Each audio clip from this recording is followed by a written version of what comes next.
Hey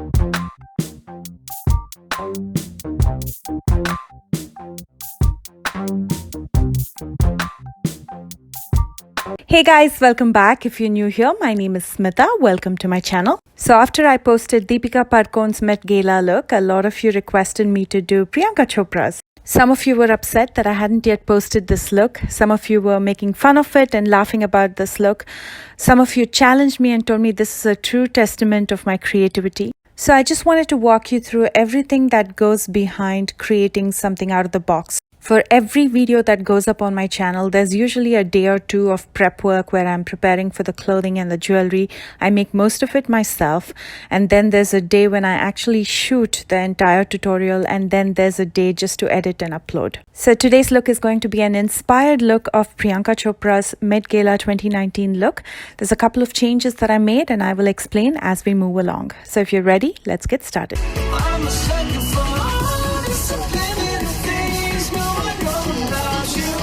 It's day one and it's prep day, so I'm going to start with making the earrings. I don't really have the pink crystal earrings that she was wearing, so I pulled out this ornament that I'd used for another earring for another shoot. I'm going to be sticking pink rhinestones on top of this. To this, I'm going to attach a pearl thread with a ring, and then on the other side, I'm going to insert a stud so I can wear it as an earring.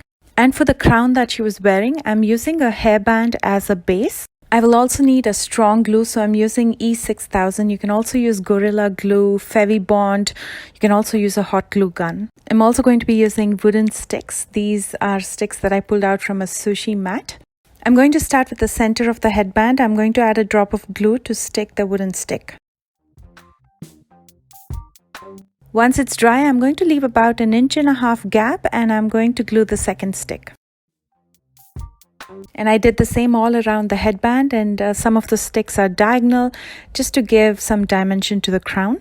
I spray painted this silver because she had a silver crown, and I also glued some rhinestones just to accent it.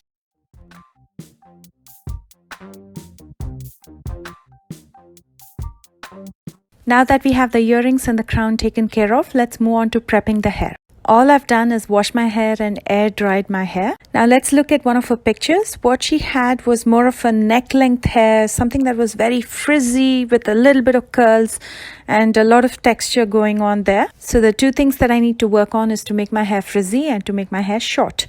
We will work on prepping the hair to make it frizzy, and we will do the final touches tomorrow. To make my hair frizzy, I'm going to follow a routine that we often follow on runways on models by weaving the hair. For this, you'll need a U-pin, and I'm going to demonstrate this first on a hair extension just because it's easier to explain. I'm going to first insert a small section of hair into the U-pin, and then I'm going to start weaving the hair by taking it from one side, inserting into the U-pin, and pulling it from the other side and inserting it back into the U-pin, and just continuously doing the same, basically in a zigzag manner.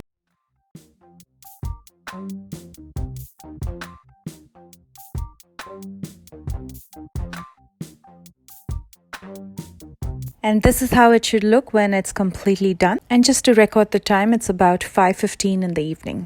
So I'm going to start doing the same with my hair. I'm taking small sections, inserting it into the U-pin, and I'm going in a zigzag manner to weave it.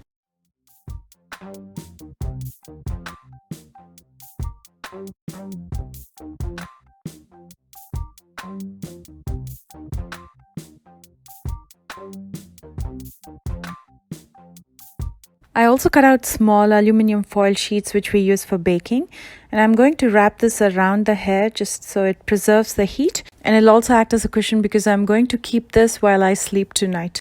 And I'm going to continue to do the same by taking small sections of hair.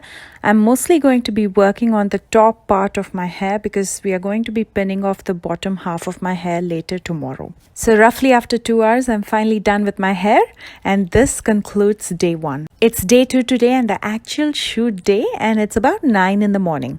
I'm going to start releasing my hair by gently pulling off the pins.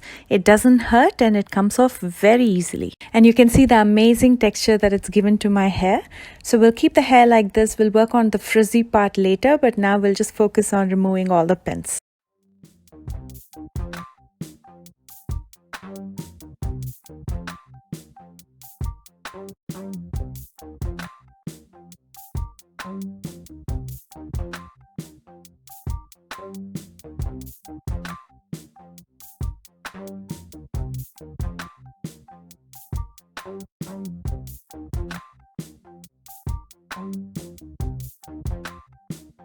It took me about 10 minutes to remove all the pins and my hair is completely free. I'm going to use a hairband just to push my hair back while I do the makeup.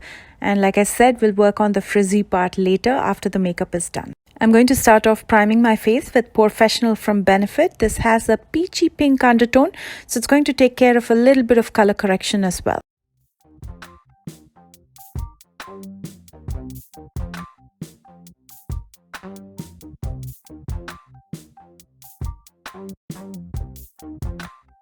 For foundation, I'm going with the L'Oreal Infallible in 108 and I'm going to be applying it with a damp beauty sponge from O2O Cosmetics. This is a long wearing foundation. It says 24 hours, but I know for sure I've tried it at least for 8 hours and it works pretty good.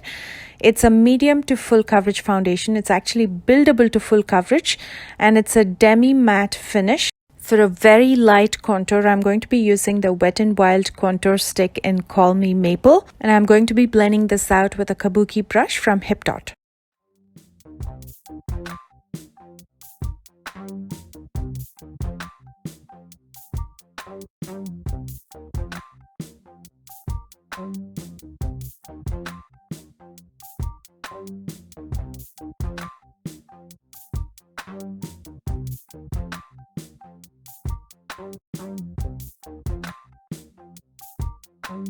She definitely had visible highlights, and for that I'm going to be using the ColourPop No Filter Concealer in medium 28. I'm going to be applying this on all the high planes of my face and I'm going to blend it out with a damp beauty sponge.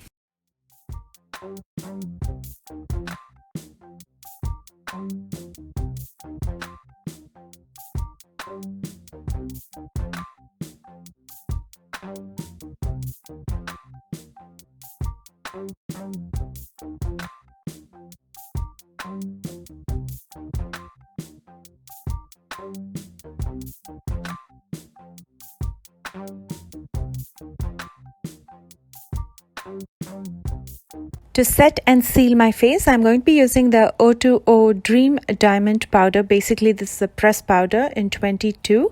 I'm going to start with the areas where I applied the concealer just to prevent it from creasing, and then I'm going to be setting my entire face with this.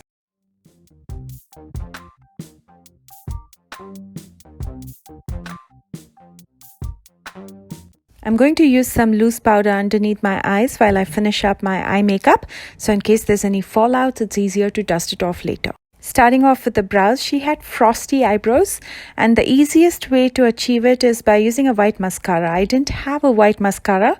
Instead, I'm going to be using the NYX eyeliner in white. I'm going to just apply a little bit on a spoolie brush and brush my brow hair.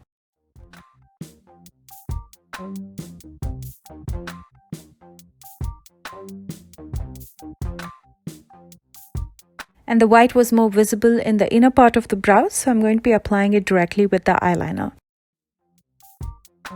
For the eye makeup, she had berry halo eyes, and the Beauty Creations Cali Set palette basically has all the colors that I need. I'm going to first take DTLA with a small blending brush.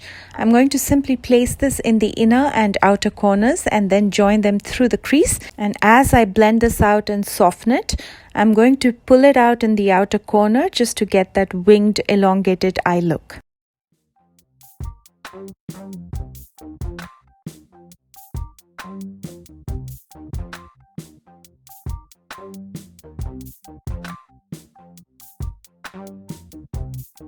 I'm also going to be smoking this out in the entire lower lash line.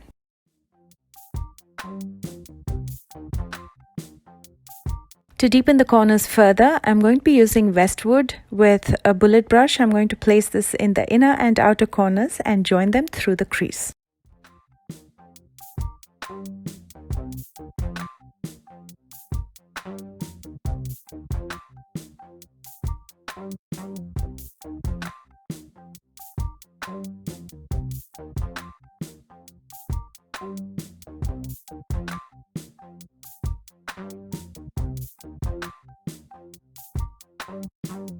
For that berry shade on the lid, I'm going to be using Valley Girl, and I'm going to be applying it directly with my finger, and then I'm going to use a brush to blend it out with the transition shades. From this video, although not very clear, it almost seems like she either had a gloss or a little bit of glitter right in the center. I'm going to skip that step because I have hooded eyes, and these tend to settle in the fine lines and it's not flattering. In my lower waterline and in the inner corner, I'm going to be using the NYX Jumbo Pencil in Milk.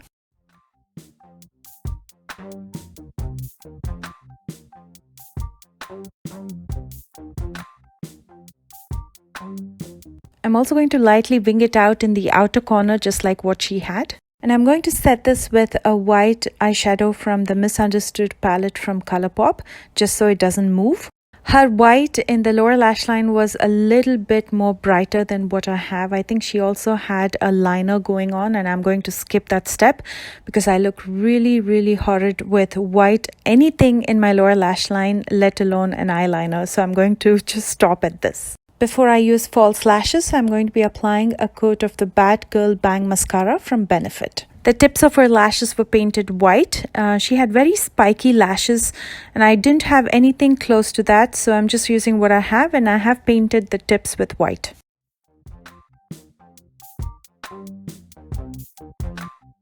To bring back some warmth into my face, I'm going to be using a bronzer from the O2O Rose Gold palette.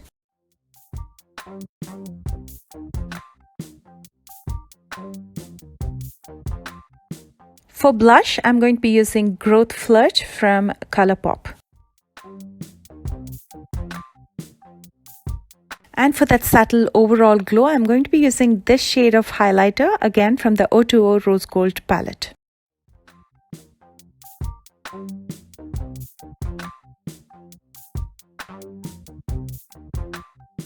For the lips, she had a bit of ombre going on, so for the outer border, I'm going to be using Vino Tinto from Sleek.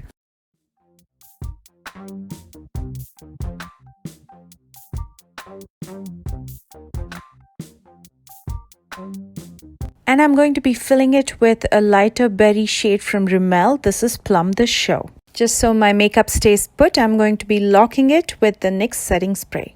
And that finishes up the makeup. Now let's move on to the hair. To make my hair frizzy, I'm going to first start loosening up my hair using my fingers, and then I'm going to brush my hair using a hairbrush.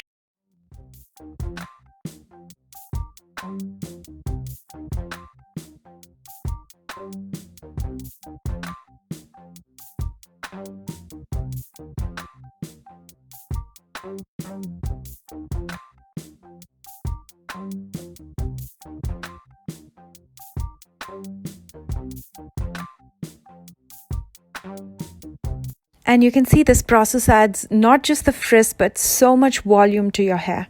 And now I have to shorten my hair. I'm not going to be obviously cutting it, but I'm going to do something like a faux bob. I'm going to section off the top part, and I'm going to keep it aside for now and just work on the lower part of my hair. To make my hair look short, I'm going to further section the lower part of my hair into 4 sections. And I'm going to take each section and start rolling it into a bun, leaving a small bit of hair free at the very end. And I'm going to pin it up so that gives the illusion that I have short hair.